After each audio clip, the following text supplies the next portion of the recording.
एक नियम रखो, 3 घंटे 4 घंटे 5 घंटे चयन कर लो और घड़ी से देख करके केवल उतना ही नींद लो, इसके बाद नहीं। ये नहीं जब पड़ गए तो घोंटे बज रहे हैं, बैठे हैं तो सो रहे हैं। कुछ जन तो ऐसे हैं पूछो मत, उनसे पूछा आप कितना सो सकते हैं, बोले बस खाने भर के लिए समय मिल जाए, वो कहा बराबर सो सकते हैं। तो हमने कहा आपका कुंभकर्ण के परिवार में जन्म होना चाहिए।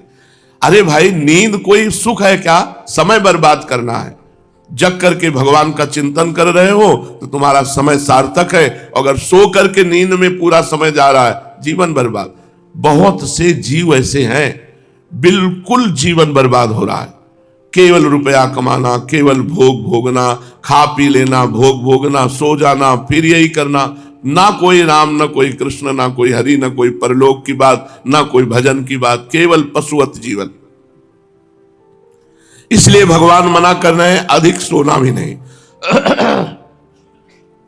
जागृतो नैव चार अर्जुन, हे अर्जुन अधिक जागने से भी सिद्धि नहीं मिलती, सोना भी चाहिए। भगवान देखो, भगवान बोल रहे हैं ना भूखे रहने से काम बनेगा ना छके रहने से काम बनेगा, बीच में रहो, न छको न भूखे रहो। ना अधिक सोने से काम बनेगा ना बिल्कुल सोने से काम बनेगा। बिल्कुल ना सो तो भी काम नहीं बनेगा।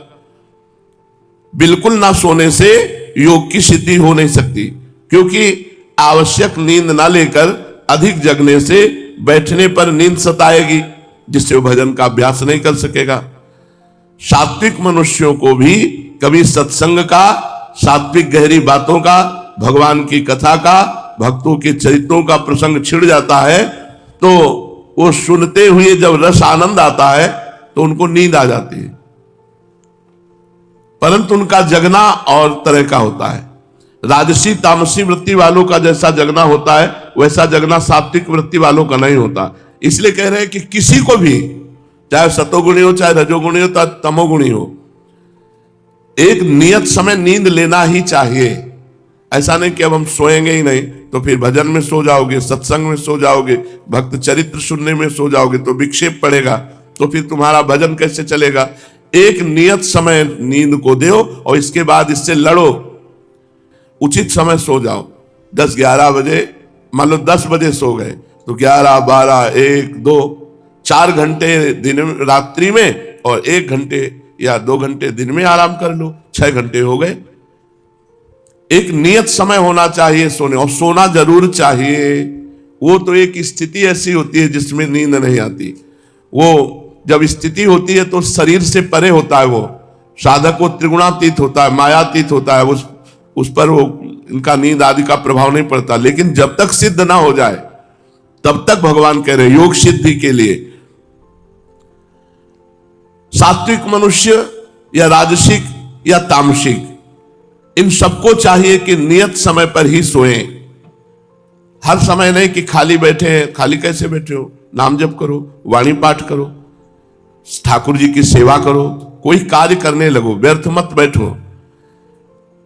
भक्त लोग भगवान के नाम जप में, कीर्तन में, भगवान के विरह में जब भोजन करना भूल जाते हैं, जब रात भर जगते हैं तो उनको विक्षेप नहीं होता, उनको विक्षेप नहीं होता। लेकिन जब तक ऐसी स्थिति नहीं है तब तक नियत आहार करो और नियत सो। युक्ताहार विहारस्य युक्त चेष्टस्य कर्मसु युक्त स्वप्नावबोधस्य योगो भवति दुःखः। दुखों का नाश करने वाला योग तो यथा योग्य आहार और विहार करने वाले का, कर्मों में यथा योग्य चेष्टा करने वाले का तथा यथा योग्य सोने और जागने वाले का ही सिद्ध होता है। भगवान कह रहे हैं युक्ताहार विहारस्य, भोजन सत्य और न्याय पूर्वक कर्म से कमाया हुआ धन होना चाहिए। जो भोजन गृहस्थ धर्म में पाया जाए वो सत्य की कमाई का हो, धर्म की कमाई का हो, सात्विक हो और अपवित्र न हो। सतोगुणी पुरुष ही भजन करता है, सात्विक भोजन होना चाहिए।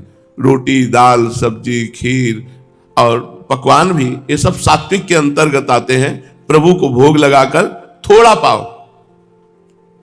अब ये थोड़े शब्द में अपने को देख लो।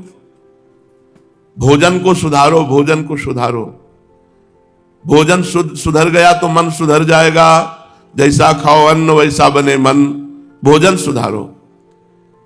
ये जो भजन करने की वृत्ति है, इसमें बाजारू चीजें बिल्कुल नहीं होनी चाहिए भोजन में। जितना आप बाजार के पदार्थों से, बने हुए पदार्थों से, तले हुए पदार्थों से बच जाएंगे, उतने बढ़िया भजन आपका होगा। सात्विक आहार, बाजार में क्या समझते हो? चाहे जहां जो वस्तुएं बनती हो उनमें कोई पवित्रता का प्रमाण नहीं है, और अपवित्र भोजन पाकर भजन करोगे, हमारी तो समझ में नहीं आता। भगवान की कृपा से देहात में पैदा हुए तो आज तक ये पिज्जा, बर्गर और ये सैंडविच, इनका तो कोई मतलब है समझ में नहीं आया।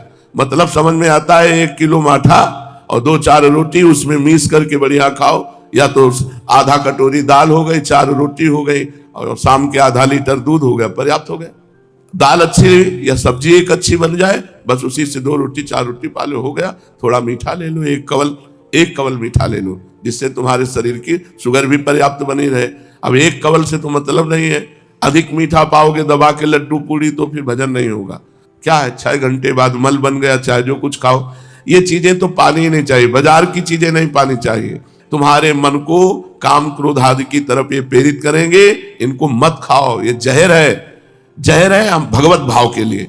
जैसे बाहरी चीजें बनी हुई पाओगे तो ये जहर का मतलब ये विषय वासना बढ़ाएंगी। जो विषय वासना बढ़ाए वो साधक को मार दे तो जहर तो हुआ, साधक की सतोगुणी भावना मर गई तो जहर ही तो हुआ। तो युक्ताहार विहार से गृहस्थ का साधक को चाहिए कि सत्य और धर्म की कमाई से अपना उदर पोषण करे। भोजन सात्विक हो, अपवित्र ना हो। अब बाजार का हर भोजन अपवित्र मिलेगा। वो नहा धो के चंदन तिलक लगा के भगवान नाम जप करते हुए बनाते हैं क्या? अरे उनके बनाने की प्रक्रिया देख लो, अलग अलग प्रकार के हैं। कहाँ खजुआ रहे हैं, कहाँ छू रहे हैं, और फिर उसी से रोटी सेक रही है, और वहां जब सामने मेज पे आई तो कुरकुराहट है, बोले बड़ी टेस्टी है।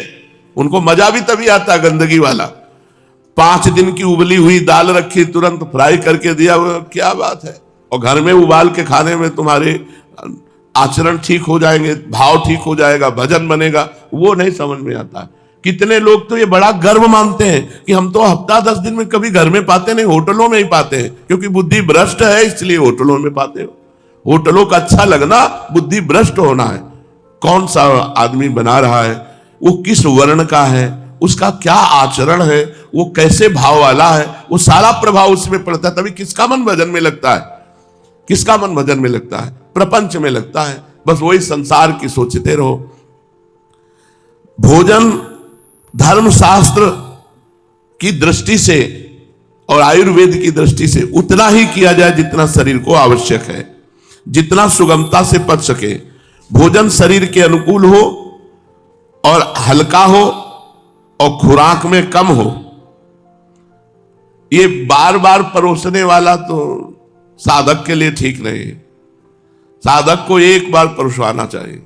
हाँ, इतनी दाल डाल, इतनी सब्जी, हाँ 1 गुलाब जामुन, 4 पूड़ी रख दो, बस जाओ, अब हमसे कोई मतलब नहीं। और पूरा चाट कर पत्तल और सब पाले, एक भी दाना अन्न का नहीं रहना चाहिए। ऐसे भोजन पाना चाहिए। संत जन तो मान लो अगर रज के पात्र में पाते हैं तो थोड़ा पानी डाल के धोकर उसको भी पी गए।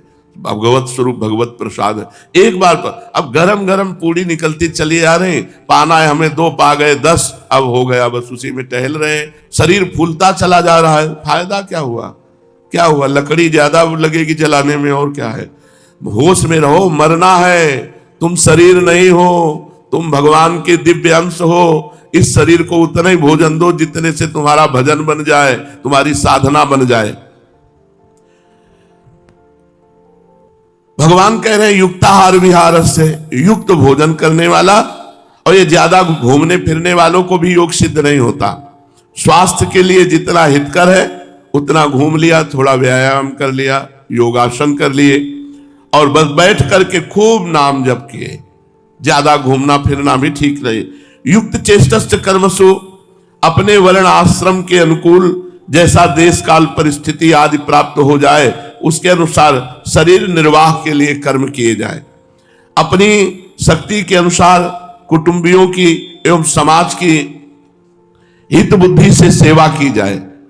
परिस्थिति के अनुसार जो शास्त्र विहित कर्तव्य कर्म सामने आ जाए उसको बड़ी प्रसन्नता पूर्वक किया जाए। इस प्रकार जिसकी कर्मों में यथोचित चेष्टा है उसका नाम है युक्त चेष्टसु। युक्त स्वप्न अवबोधस्य, सोना इतनी मात्रा में हो जिससे जागने के बाद फिर जब तक सोने का समय ना आवे तो निद्रा नहीं आनी चाहिए। ये निद्रा बहुत दुश्मन है, इससे लड़ो। जहां माला उठाए थोड़ी देर के बाद माला छूट गया, सो गए। आसनों में जरूर बैठना चाहिए साधकों को, चाहे भक्ति मार्ग के हो चाहे ज्ञान मार्ग के हो। आसन में बैठने से हमारे समस्त रोग नष्ट होते हैं, इंद्रियां बस में होती है, भजन कर। ये हमारा शुरू का अभ्यास था। आसन हमारा आहार था, भोजन मिले न मिले पद्मासन में बैठना ये हमारा एक नशा था। अब भी शुरू करते हैं तो अब वो तो नहीं है कि 6 घंटे 8 घंटे आसनों में बैठ जाए, इतनी दमें नहीं रह गई। लेकिन हम चाहते हैं कि साधक थोड़ी देर तो आसन में बैठे, सेवा आदि करके अपना समय ऐसा निकालो, कुछ समय आसन में बैठना, भगवान नाम जप करना, मंत्र जप करना। सोना इतनी मात्रा में होना चाहिए जिससे जगने के समय, जगने के बाद जब तक सोने का समय ना आवे तब तक नींद ना आवे। दिन में जागता रहे और रात्रि के समय भी आरंभ में तथा रात के अंतिम भाग में जागता रहे, ऐसा शास्त्र कहते हैं। मध्य केवल बीच का सोए, वही 10, 11, 12, 1, 2, 3 या बहुत 4 जो साधक है एकदम नए, रात के मध्य भाग में सोए। इसमें भी रात में ज्यादा देर तक जागने से सवेरे जल्दी नींद नहीं खुलेगी, अतः जल्दी सोए और जल्दी जागे। तात्पर्य है कि सोने और जागने से स्वास्थ्य में बाधा न पड़े, योग में विघ्न ना आ जाए, ऐसा यथोचित सोना और जागना चाहिए। युक्त स्वप्न से कहकर निद्रावस्था को ही यथोचित कह देते हैं। योगी को चाहिए, साधक को चाहिए कि उसके साधना में बाधा ना पड़े, बस इतना सो ले और वो अपना तय करे कि कितने घंटे सोने पर हमें बाधा नहीं पड़ेगी। और नियत सोना और नियत समय बैठना और नियत समय अपनी पूरी दिनचर्या राइट टाइम होनी चाहिए। ये नहीं होने के कि आज 4 घंटे आसन में बैठ गए फिर 4 दिन आसन में नहीं बैठे तो बीमारी पक्की। और जो साधन में चले तो ब्रह्मचर्य से रहे, नहीं तो पक्का दुर्दशा हो जाएगी। अगर आसनों में बैठने का अभ्यास करे, प्राणायाम करे, इसमें करे और मनमानी आचरण करे तो फिर भयानक रोग प्रकट हो जाएंगे, फिर चलने लायक नहीं रहेगा। इसलिए युक्ताहार विहार से भगवान ने कहा युक्त कर्म की चेष्टा करे, युक्त स्वप्नावबोध से, युक्त समय सोए। जिसके लिए मानव जन्म मिला है उस काम को पूरा कर लो, ये खास बात है। सोना जगना खाना पीना उतना जिसके लिए मानव जन्म मिला है। मानव जन्म किसके लिए मिला है? भगवत प्राप्ति के लिए। भगवान में मन लग जाए, निरंतर भजन बन जाए, संसार में कोई अपना ना रह जाए, इसके लिए मानव जन्म मिला है। संसार में कोई अपना ना रह जाए, एकमात्र मैं भगवान का, भगवान मेरे। इसी का नाम भगवान कह रहे हैं योग सिद्धि। यही योग सिद्धि है। हमारे पास 24 घंटे हैं, हमारे सामने 4 काम हैं। आहार विहार अर्थात भोजन करना, घूमना फिरना, शारीरिक आवश्यक क्रियाएं। दूसरा कर्म, खेती, व्यापार, नौकरी, जीविका और ठाकुर सेवा। तीसरा सोना। चौथा जागृत होकर भगवत प्राप्ति के लिए साधना, जप, ध्यान, साधन, भजन, कथा, कीर्तन करना। अगर हम इनको 4 को 6-6 घंटे में बांट लें कि भोजन के लिए घूमना फिरना और जितने भी कर्म हैं, व्यापार, नौकरी, ये सब 6 दूनी 12 घंटे इनको दे दो। 12 घंटे में तुम खाओ पियो, घूमो फिरो और अपने सांसारिक व्यापार, नौकरी, एक कर्म करो। 8 घंटे की नौकरी होती है। 12 घंटे तो गए, चलो इधर। फिर 6 घंटे सोने में दे दो, 18 घंटे गए। अब 6 घंटे बच गए भजन के। अगर 6 घंटे भजन करे तब तो बहुत जल्दी वो साधना में आगे बढ़ जाए। लेकिन लोग समय बर्बाद करते रहते हैं। हम तो गृहस्थी है, हमको तो गृहस्थी 24 घंटे प्रपंच करने के लिए समय है, भजन करने के लिए समय नहीं। उपासक को चाहिए अपने 24 घंटा के समय को बांट ले। हमने तो एक दिन ऐसे बांटा था, 12 घंटे कार्य के लिए दिए, कार्य कर लो जो मन आवे, अपना व्यापार नौकरी जो भी जितने भी कार्य हैं। 6 घंटे सोने के लिए दे दिए, 18 घंटे हो गए। 1 घंटे मनोरंजन के लिए दे दिए, 19 घंटे हो गए। 2 घंटे दोनों भोजन के लिए दे दिए, 20-21 घंटे हो गए। 3 घंटे बच गए। 3 घंटे ईमानदारी से सबके बच गए। अगर 3 घंटे भजन कर लो तो तुम्हारी आध्यात्मिक उन्नति होने लगी। 3 घंटे में भजन पाठ केवल करना, 3 घंटे ऐसे 24 घंटे में निकालो, चाहे जिस समय निकालो, कि उसमें हमें वाणी पाठ करना है, ठाकुर सेवा करना है, नाम जप करना है। पर ये प्रमादी लोग 24 घंटे बर्बाद कर देते हैं केवल खान पान सोना जागना संसार के कार्यों में, और साधना और आध्यात्मिक कार्यों की तरफ ध्यान ही नहीं देते। इसलिए भगवान आदेश करते हैं कि मनुष्य जीवन का परम लाभ है भगवत प्राप्ति। तो युक्त आहार करो, युक्त विहार करो, युक्त कर्म करो, युक्त सो, युक्त जगो और खूब भजन साधन करके भगवत प्राप्ति करो।